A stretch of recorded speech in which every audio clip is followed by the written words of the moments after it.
கையில் வைத்து காத்திருந்தால் காலடியில் காத்திருக்கும் நன்றி மிக்க நாய்கள் உள்ள நாடு. இதில் சொந்தமின்றி பந்தமின்றி வந்த வழி நினைவுமின்றி பிள்ளைகளும் பிறந்திருக்கும் வீடு.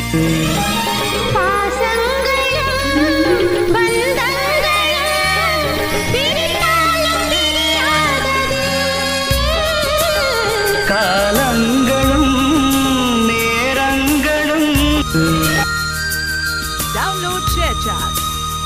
பக்கத்துல வாழும்போது உன்னருமை தெரியல, உன்னருமை தெரியும் போது பக்கம் நீ இல்ல.